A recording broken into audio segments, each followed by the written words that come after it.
ஓம் சக்தி. வாழ்க்கை நம் எண்ணப்படி நகரும் என்று நம்பும் தருணத்தில் விதி எதிர்பாராத திருப்பத்தை அளிக்கிறது. திருமணத்தின் வாசற்படியில் நின்ற ஒரு இளம் பெண்ணின் வாழ்வை தலைகீழாக மாற்றிய உண்மை சம்பவம்தான் இந்த கதை. மேல்மருவத்தூருக்கு அருகிலுள்ள ஒரு சிறிய கிராமத்தை சேர்ந்தவர் சக்தி குப்புசாமி. பொதுப்பணித்துறையில் கணக்காளராக பணியாற்றி ஓய்வு பெற்றவர். அவரது மனதில் பெரிதாக இருந்த கவலை ஒன்று, அவரது மகள் விஜயாவின் திருமணம். பல ஆண்டுகள் கடந்தும் விஜயாவின் திருமணம் கைகூடாமல் இருந்தது. பல வரன்கள் வந்தன, ஜாதகங்கள் பார்த்தனர். ஆனால் ஒவ்வொன்றும் ஏதோ ஒரு காரணத்தால் தடைப்பட்டு போனது. குப்புசாமியின் சகோதரிக்கு பாஸ்கரன் என்ற மகன் இருந்தான். 10ஆம் வகுப்பு வரை மட்டுமே படித்திருந்த அவனுக்கு வேலை எதுவும் இல்லை. தனது மகனுக்கே விஜயாவை மணமுடிக்க வேண்டும் என்று அவரது சகோதரி அடிக்கடி கேட்டுக்கொண்டே இருந்தார். ஆனால் குப்புசாமி தயங்கினார். விஜயா 10ஆம் வகுப்பிற்கு மேல் படித்தவள். அதனால் அவளுக்கு அந்த திருமணத்தில் விருப்பம் இல்லை. அவர் தன் மகளிடம், அம்மா, ஆண்டுகள் ஓடிவிட்டன, திருமணமோ கூடி வராமல் இருக்கிறது. ஊரார் கேலி பேச்சு அதிகமாகிவிட்டது. பேசாமல் உன் அத்தை மகன் பாஸ்கரனையே திருமணம் செய்து கொள், வேறு வழியில்லை என்று கூறினார். ஆனால் அருள் திரு அடிகளார் மீது ஆழ்ந்த பக்தி கொண்டிருந்த விஜயா அன்னையின் அருள்வாக்கு கேட்டு அதன்படி முடிவு எடுக்கலாம் என்று தந்தையிடம் கேட்டாள்.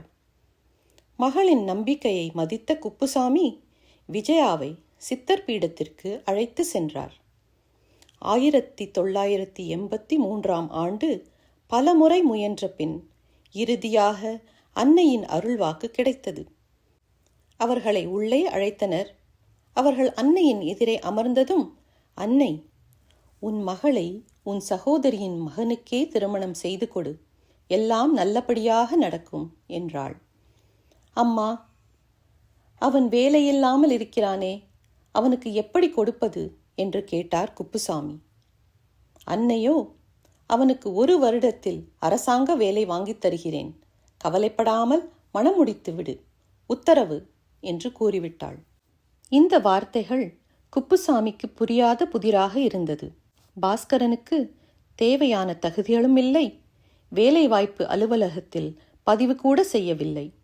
அன்னையின் வாக்குறுதி மனித அறிவை மீறிய மர்மமாகவே தோன்றியது. அவர் மகளோ அமைதியாக இருந்தாள்.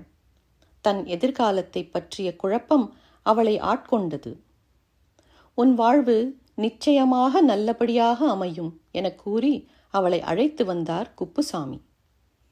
திருமணம் நடைபெற்றது. குப்புசாமி தன் மருமகனுக்கு ரூபாய் 5000 முதலீடு செய்து ஒரு சிறிய தொழில் தொடங்க உதவினார். புதிதாக வாழ்க்கையை தொடங்கிய அந்த இளம் தம்பதிகளுக்கு இது நல்ல முறையில் குடும்பம் நடத்த ஆதரவாக இருந்தது. ஆனால் வாழ்க்கை எதிர்பாராத திருப்பத்தை எடுத்தது. குப்புசாமியின் சகோதரியின் கணவர் பொதுப்பணித்துறையில் பணியாற்றியவர். திடீரென உயிரிழந்தார். குடும்பமே அதிர்ச்சியில் ஆழ்ந்தது. துக்கமும் சடங்குகளும் நடந்து கொண்டிருந்த அந்த நேரத்தில் ஒரு புதிய வாய்ப்பு உருவானது. அதனால் 3 மாதங்களுக்குள் பாஸ்கரனுக்கு அதே பொதுப்பணித்துறையிலேயே அரசு வேலை கிடைத்தது. 10வது வரை மட்டுமே படித்தவனுக்கு சாத்தியமில்லாதது போல தோன்றிய அரசு வேலை அன்னை கூறிய காலத்திலேயே கிடைத்ததெப்படி? காலதாமதம் ஆகிறதே என்று எங்கெங்கோ ஓரிடத்தில் உட்கார்ந்து கொண்டு என்னை நினைத்து கண்ணீர் வடிப்பதும் கவலைப்படுவதும் தாய்க்கு தெரியாமலாடாயிருக்கும்? காலத்திற்கு ஏற்ப பயிர் வைக்க வேண்டுமே ஒழிய பயிருக்கு தக்கபடி காலத்தை மாற்ற முடியாது மகனே என்ற அன்னையின் அருள்வாக்கு இப்போது புரிந்தது. ஓம் சக்தி. அம்மாவை நினை மனமே, மேல்மருவூர் அம்மாவை நினை மனமே. Please like, share and subscribe to the Bangaru Amma Global YouTube channel for more inspiring and uplifting videos like this one.